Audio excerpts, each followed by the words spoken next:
Esta participación y la del sábado a las 2 p.m. es el resultado de mis investigaciones, de mis investigaciones del año pasado. Espero estas se encuentren a la altura de lo que aquí nos convoca y, claro, del público aquí presente. Por favor, quisiera que me apoyaran levantando la mano, haciendo un ejercicio levantando la mano, si alguien ha escuchado alguna vez la cita: sean ustedes lacanianos si quieren, yo soy freudiano. Bien, gracias, de eso vamos a hablar hoy. Por eso creo adecuado decirles, dice Lacan en el Seminario de Caracas, algunas palabras sobre el debate que yo sostengo con Freud y que no es de ayer. ¿Cuál es ese debate de antaño? Tener una lectura romantizada de Lacan con Freud lo difumina. Nos vela el Lacan contra Freud.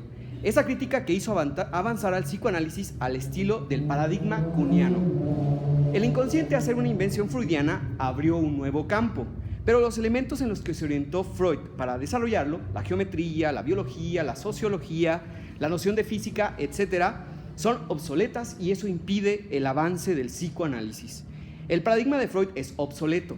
Esto no quiere decir que la teoría de Freud no sirva o que no se pueda operar con ella. Dentro de la historia del psicoanálisis hubo varias disidencias importantes, ustedes las conocen, pero ha habido un solo cisma, el de Lacan contra todo el paradigma freudiano. Freud incluido también, y todos los posfreudianos, entendidos como todos los psicoanalistas después de la muerte de Freud. Este cisma inició en 1953 con Función y campo de la palabra y del lenguaje en psicoanálisis. Y en él, Lacan rompe con toda la tradición existente. El motivo, el diagnóstico que ya había hecho Lacan respecto a la obsolescencia de la teoría de Freud. Lo que acabo de decir podrá sonar raro.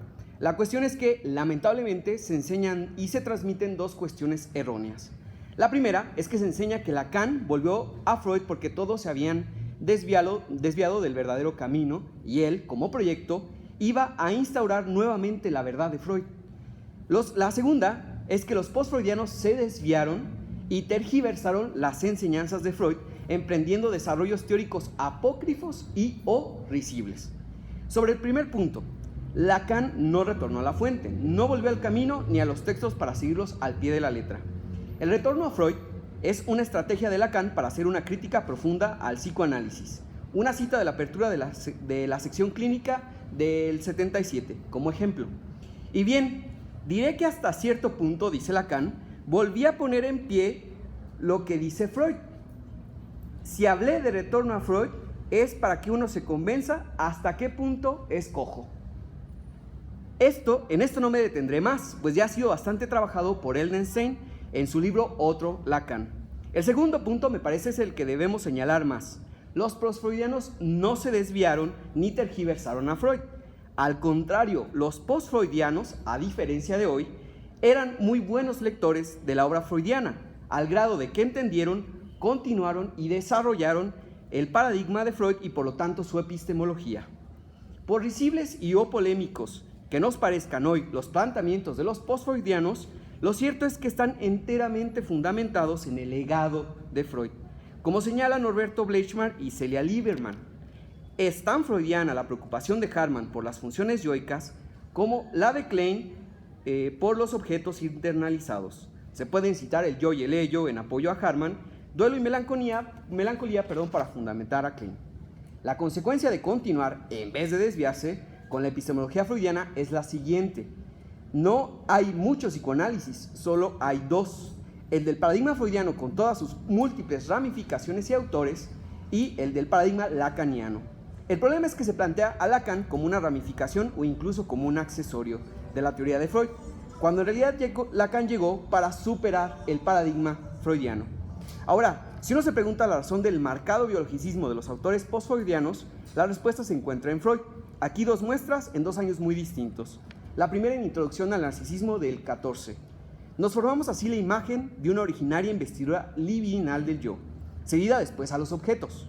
Empero, considerada en su fondo, ella persiste y es la investidura de objeto como el cuerpo a un protozoo a los pseudópodos que emite.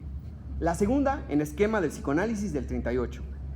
Este esquema general del aparato psíquico habrá de considerarse válido también para los animales superiores. Cabe suponer un superyo siempre que exista un periodo prolongado de dependencia infantil. Y es inevitable, dice Freud, suponer una separación de yo y ello. La psicología animal no ha abordado todavía la interesante tarea que esto le plantea. Es increíble que se enseñe que Freud va a la contra de la biología o que en su defecto nada tiene que ver con ella y que al contrario esté del lado del arte. Les hago un spoiler, no es así. Freud le responde a André Breton, un artista, que él está muy alejado del arte. Bien, Lacan ejecuta esta ruptura en el contexto de una serie de situaciones a las que se había enfrentado. En Función y Campo llama a estas situaciones marcas. Este cisma tiene el precedente de que la IPA había conspirado contra él, se reunieron para liberar su futuro y no le permitieron estar en esa reunión para defenderse. Lo estaban investigando también al estilo de la CIA, el polémico informe Turquet. Incluso le habían negado pronunciar su discurso de Función y Campo en Roma. Con todo, Lacan rompe ahí con el biologismo de Freud y de los postfreudianos. Muestra de esto es un ejemplo de este texto que atañe directamente a uno de los ejemplos anteriormente citados. Hablando del estadio de Anal, Lacan indica: en cambio, su homologación como etapa de una pretendida maduración instintual lleva derechamente a los mejores espíritus a extraviarse hasta ver en ello la reproducción en una ontogénesis de un estadio de filium animal que hay que ir a buscar en los ascaris o aún en las medusas. Especulación que, aunque ingeniosa bajo la pluma de un Balin, lleva en otros a las ensoñaciones más inconsistentes, incluso a la locura que va a buscar en el protozoo el esquema imaginario de la efracción corporal. ¿Se imaginan a Lacan, en medio de la polémica y de la persecución, decirle loco a Freud? Esto, en primera instancia, no pasó desapercibido, aunque luego lo hiciera. Las desaventuras, persecuciones y consecuencias en torno a él continuaron, llegando a lo que Lacan llamó en el 64 excomunión. Pero, ¿y el freudismo del que habla Lacan explícitamente? Esta pregunta es fundamental porque con el paso de los años ocurrió lo siguiente. Como se piensa que Lacan retomó el camino verdadero de Freud, el trabajo de Lacan, los escritos, los seminarios, las entrevistas, la escuela, las conferencias, consiste básicamente en decir lo que Freud ya había dicho. Nada puede estar entonces por encima o por afuera del padre y mucho menos criticarlo. ¿Ven la paradoja? Esta perspectiva errónea la fundamentan en las menciones que Lacan hace de dicho retorno o en momentos del seminario. Y hay un consenso muy fuerte en el ámbito psicoanalítico de que es así. Por eso cuando uno recurre a la crítica de Freud por medio de Lacan, constantemente elevan la voz y refieren una cita de Lacan muy conocida en el ámbito. Se trata de: sean ustedes lacanianos, si quieren, yo soy freudiano, del Seminario de Caracas. Volveremos después a este punto fundamental. Lacan criticaba muy severamente a Freud. En Roma advirtió que rompería con su terminología y propondría una nueva. Y las consecuencias que tuvo de ello no fueron menores. ¿Se imaginan entonces qué hubiera sucedido si Lacan no se hubiera proclamado el freudiano más autorizado y hubiera hecho pasar lo suyo como si fuera de Freud? Le hubieran hecho beber la cicuta. Mi propuesta del freudismo de Lacan es la siguiente.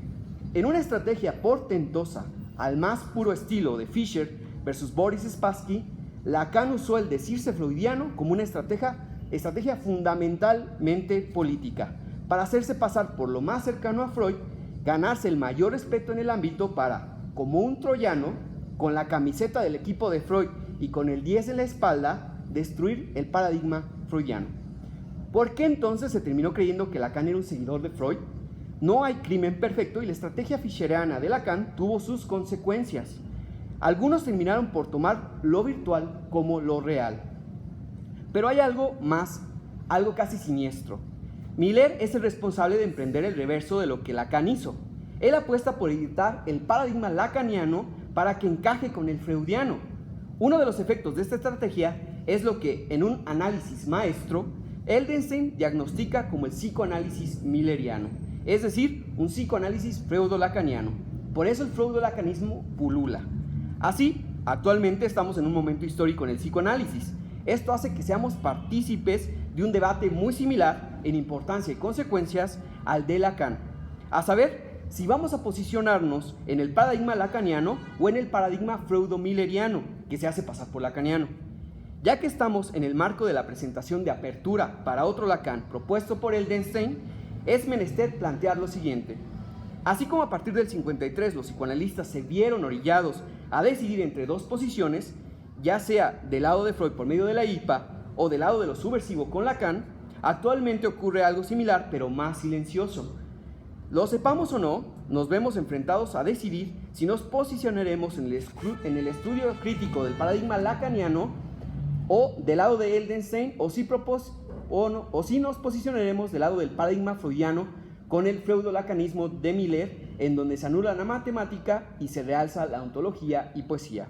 En síntesis, esto quizá a Eldenstein se le escapó. Debemos decidir qué otro Lacan con mayúscula elegiremos. ¿Por qué? Y esta es una parte del resultado de mi investigación. Es increíble, pero existen dos otros Lacan. El de Eldenstein ya más o menos se conoce, pero el que ha sido silencioso es el que propuso Miller en 1982, un año después de la muerte de Lacan.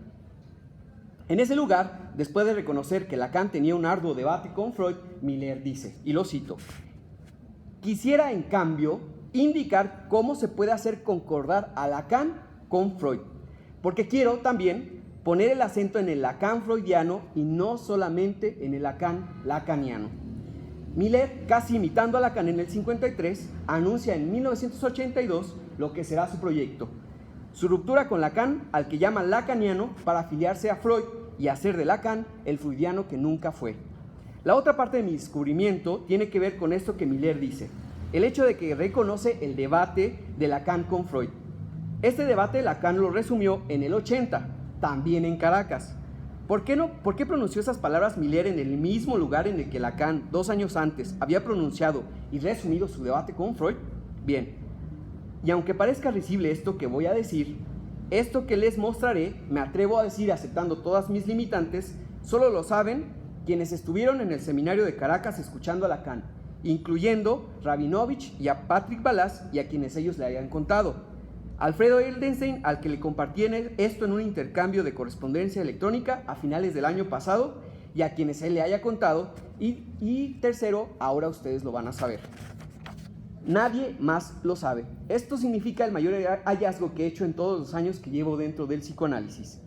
El seminario de Caracas es una pieza clave porque la cita que les comenté, que es muy famosa y que siempre se usa indiscriminadamente para defender el lacanismo, Lacan nunca la dijo.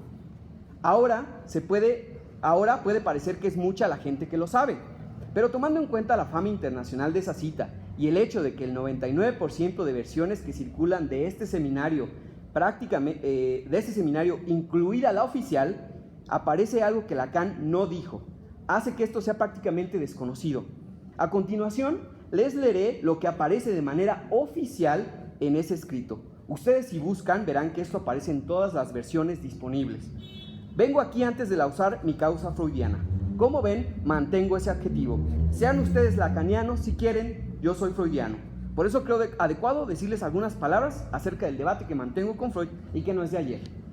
De esta cita siempre se resalta el sean lacanianos si quieren, yo soy freudiano.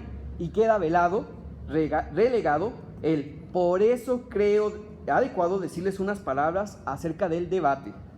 Pues bien, me hice con la grabación de esa conferencia y ahí descubrí de viva voz de Lacan lo que él realmente dijo ese día. Se los comparto a continuación. Pongan mucha atención, por favor. Vengo aquí antes de lanzar mi causa freudiana. Yo soy freudiano. Por eso creo para bien decirles algunas palabras sobre el debate que yo sostengo con Freud y que no es de ayer. Yo lo resumiré. ¿Se dieron cuenta de lo que falta? En ningún momento Lacan dice, como ven, mantengo ese adjetivo, sean ustedes lacanianos si quieren, yo soy freudiano. Esa frase lo que transmite es que ser lacaniano es nimio, pueril, hasta despectivo. Como si Lacan dijera, ustedes anden de perdidos y extravíense todo lo que quieran, yo no. Y el acento está en el ser freudiano. A diferencia de darle lugar al debate que Lacan instauró en el 53 al decir, yo soy freudiano y por eso, por el hecho de que soy freudiano, ya expliqué aquí qué tipo de freudiano, creo adecuado decirles algunas palabras del debate que mantengo con Freud e incluso se los voy a resumir, porque aquí el acento no cae en el ser freudiano, sino en el debate. Sí, estoy por terminar. ¿Qué sucede con esa versión oficial que está modificada? Todos sabemos que Miller es el encargado de establecer los textos de Lacan. que Miller le puso Seminario de Caracas a la conferencia de apertura del Congreso que Lacan leyó. ¿No les parece raro que 2 años después, en el mismo lugar, Miller haya retomado este tema, esa hebra, y haya propuesto difuminar ese debate cuando, curiosamente, el texto de esa conferencia no corresponde con lo que Lacan realmente dijo? Me atrevo a decir que Miller, en aras de llevar a cabo su proyecto de otro Lacan, a partir del 82, modificó el escrito que Lacan leyó para hacer que se sirviera a sus intereses.